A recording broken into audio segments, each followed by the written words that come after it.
আসসালামু আলাইকুম ভিউয়ার্স, আজকে আমরা আপনাদেরকে ভাত খুব সহজে কম গ্যাসে কম সময়ে রান্না করার 5টা ট্রিক্স দেখাবো। এই ট্রিক্সগুলো অ্যাপ্লাই করলে আপনারা এরকম ঝরঝরে কম গ্যাসে কম সময়ে এরকম খুব সুন্দর ঝরঝরে ভাত করতে পারবেন, রান্না করতে পারবেন। যেহেতু ঢাকা সিটিতে এখন গ্যাসের অনেক প্রবলেম, ঢাকা সিটি কেন সর্বত্র বাংলাদেশে এখন গ্যাসের অনেক প্রবলেম। তো এই গ্যাসের প্রবলেম থাকা সত্ত্বেও আপনারা এরকম ঝরঝরা ভাত রান্না করতে পারবেন। তাহলে আসুন দেখি আমাদের যে 5টা ট্রিক, আমার আমার বানানো যে 5টা ট্রিক, সেই 5টা ট্রিক আপনাদের কতটুকু কাজে লাগে। আসুন তাহলে আমরা দেখি কি কি আমাদের সেই 5টা ট্রিক। ভিউয়ার্স, আসসালামু আলাইকুম, আমি কেয়া চৌধুরী। আজকে আমি আপনাদের সাথে আমাদের দৈনন্দিন জীবনে, বিশেষ করে ঢাকা শহরে যারা বসবাস করে বা পুরো বাংলাদেশে যারা বসবাস করে, তাদের প্রতিদিনের যেই সমস্যাটার সাথে আমরা মুখোমুখি হচ্ছি তা হচ্ছে গ্যাসের প্রবলেম। তো গ্যাসের প্রবলেম তো আমরা একবারে রিমুভ করতে পারবো না বা অ্যাভয়েড করতে পারবো না। তো গ্যাসের এই সমস্যাটা কমানোর জন্য, গ্যাসের এই সমস্যাটাকে ফেস করার জন্য আমার 5টা ট্রিক, যেটা আমি প্রতিদিন ইউজ করি, সেটা আপনাদের সাথে শেয়ার করার জন্য আমি আজকে আপনাদের সামনে এসেছি। তো আমরা আজকে দেখাবো যে খুব সহজে কম গ্যাসে কম সময়ে কিভাবে তাড়াতাড়ি ভাত রান্না করা যায়। তো ভাত রান্না করতে হলে আমরা প্রথম যে ট্রিকটা আমরা অবলম্বন করতে পারি, আমি আজকে আপনাদের সামনে 5টা ট্রিক নিয়ে এসেছি। 5টা ট্রিকের মধ্যে প্রথম ট্রিকটা হচ্ছে ম্যাক্সিমাম টাইম আমাদের যখন গ্যাস চলে যায় তখন এইরকম এইরকম পরিমাণ একটা গ্যাস থাকে, গ্যাসটা এরকম পরিমাণ থাকে, অনেকটা এরকম, হ্যাঁ, প্রায় নিভা নিভা অবস্থা থাকে। গ্যাস না থাক, মানে অল্প একটু বললেই চলে।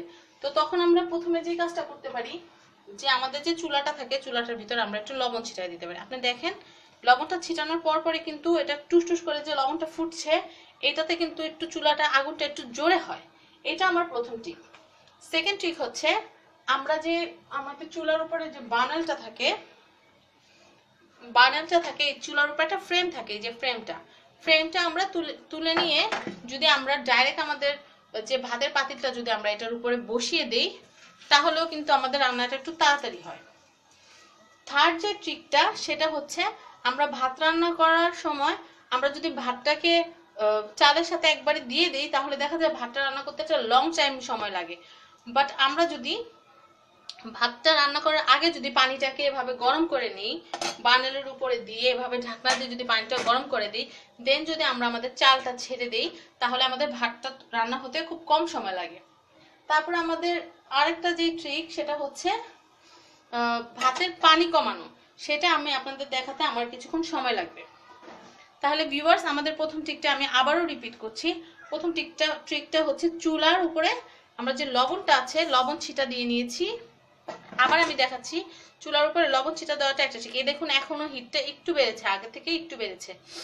তারপরে আমরা সেকেন্ড যে ট্রিকটা, সেটা হচ্ছে আমাদের যে ফ্রেমটা, আমরা ফ্রেমটা খুলে নিচ্ছি।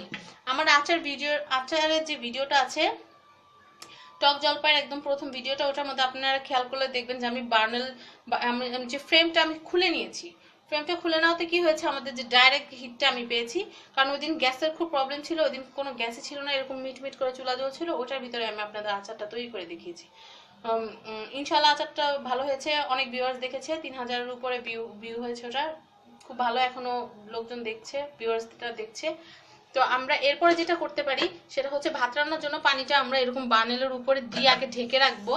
দেন আমরা যদি ভাতের চালটা আমাদের চুলার ভিতরে দেই, পানিটা বলক দেওয়ার পরে, তাহলে ভাতটা খুব কম সময়, দেখা যাবে 8-10 মিনিটের ভিতর আমাদের ভাত হয়ে যাবে। আর ভাতটা ঝরঝরা হবে, আঠা আঠা হয়ে থাকবে না এবং ভিজা ভিজা হবে না। ভিজা ভিজা ভাত খেতে অনেকে পছন্দ করে না। আর নেক্সট যে ট্রিকটা, সেটা আমি আপনাদের দেখানোর জন্য আমাদের পানিটা একটু গরম করে নিচ্ছি।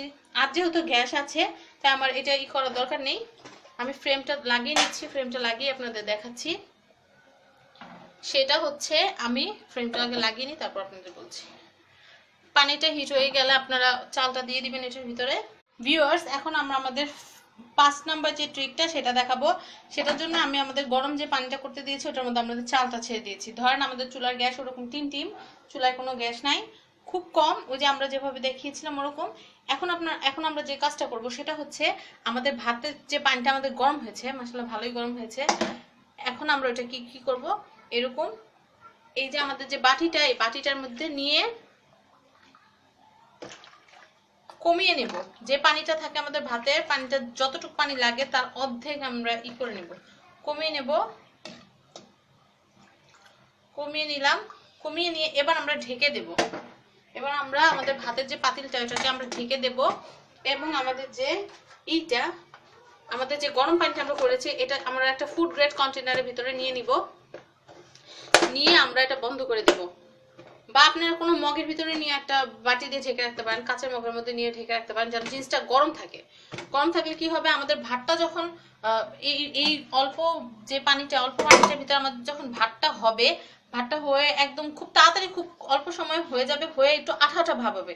ঠিক আঠা আঠা ভাবটা হলে দেখবেন যে আমাদের ভাতটা হয়ে গেছে, কিন্তু আঠা আঠা ভাবটা ছাড়ানোর জন্য আমাদের এইখানে যে আমাদের গরম যে পানিটা আমরা রাখা আছে ভাতে, ওই পানিটা আমরা এটার ভিতরে দিয়ে তারপর আমরা ভাতটাকে ঠিকা দিব। তাহলে তাতে করে কি হবে, ভাতটা ঝরঝরাও হবে আর খুব অল্প সময় এবং খুব ফাস্ট টাইমেও আমাদের ভাতটা রান্না হয়ে যাবে। ভিউয়ার্স, আপনারা দেখতেই পাচ্ছেন, আপনাদেরকে একটা জিনিস দেখাই। ভিউয়ার্স, গ্যাসের প্রবলেম এইরকম মারাত্মক প্রবলেম যে গ্যাসের এই প্রবলেমের জন্য আমার নতুন চুলারও 12টা বেজে গেছে। দেখেন এই সাইডের বার্নারটা একদম ক্লিয়ার, বার্নারের সাইডটা একদম পুরো ক্লিয়ার। আর এই চুলাটা যেহেতু আমি বেশি রান্না করি আমার ভিডিও করার সুবিধার্থে, তাই আমার এই চুলার বা এই পাশে অংশটা একদম পুরো 12টা বেজে গেছে। অনেকে দেখলে মনে করে যে হয়তো পুরাতন বা কিছু, কিন্তু একদম না। আমার চুলাটা কিনছি বেশি দিন হয়নি, মাত্র 1.5 বছর হয়েছে। 1.5 বছরে আমার গ্যাসের প্রবলেমের জন্য আমার নতুন চুলার 12টা বেজে গেছে। তো আপনাদের চুলার 12টা বাজুক, বাট খাবার যদি রাইট টাইমে তৈরি করতে পারি, ওটাই আমাদের বড় একটা ক্রেডিট। দেখুন এই যে আমাদের ভাতটা কিন্তু হচ্ছে, আমরা এই অল্প অল্প গ্যাসের ভিতরে ভাতটা রান্না করার পরে আমরা যখন ঠিকা দিব ভিউয়ার্স, তখন আপনাদের ওই ট্রিকের বাকি অংশটা আমরা দেখাবো। তাহলে ভাতটা কমপ্লিটলি তৈরি হওয়ার জন্য আমরা কিছুক্ষণ অপেক্ষা করি। কতক্ষণ লাগবে আমাদের? 10 মিনিটের মতো লাগবে। ভিউয়ার্স, আমার সাথে সংযুক্ত থাকতে আমার সাথে যদি সংযুক্ত থাকতে চান ফেসবুকে, তাহলে প্লিজ আমার আইডি কেয়া চৌধুরী, আমার ইনস্টাগ্রাম আইডিও কেয়া চৌধুরী, ওখানে আমাকে ফলো করতে পারেন। আর যদি আমাকে কিছু টুইট করতে ইচ্ছা করে তাহলে আমার টুইটার আইডি কেয়া চৌধুরী, ওখানে আপনারা কিছু আমার জন্য টুইট করতে পারেন। আর ফ্যামিলি অ্যান্ড ফ্রেন্ডস আমার চ্যানেল, ওই চ্যানেলের জন্য আমি দিন রাত চেষ্টা করছি আপনাদের কতটুকু উপকার করা যায়, বা আপনাদেরকে আমার যে রেসিপিগুলো আমি জানি ওগুলো কতটুকু আপনাদেরকে দিয়ে আমি হেল্প করতে পারি, ওইটার জন্য আমি চেষ্টা করছি। প্লিজ প্লিজ প্লিজ ভিউয়ার্স, আমি যেরকম কষ্ট করছি ওরকম প্লিজ আপনারাও সাবস্ক্রাইব করে আমার সাথে থাকবেন এবং আমাকে হেল্প করবেন। এই তো, আর কি বলবো, ট্রিকগুলো দিলাম, ট্রিকগুলো যদি আপনাদের কাজে লাগে তাহলে আমার সত্যি খুবই ভালো লাগবে। ভিউয়ার্স, এই দেখুন আমাদের ভাতটা আঠা আঠা হয়ে গিয়েছে একটু। এই দেখুন একদম চাল কিন্তু একদম শক্তই রয়েছে।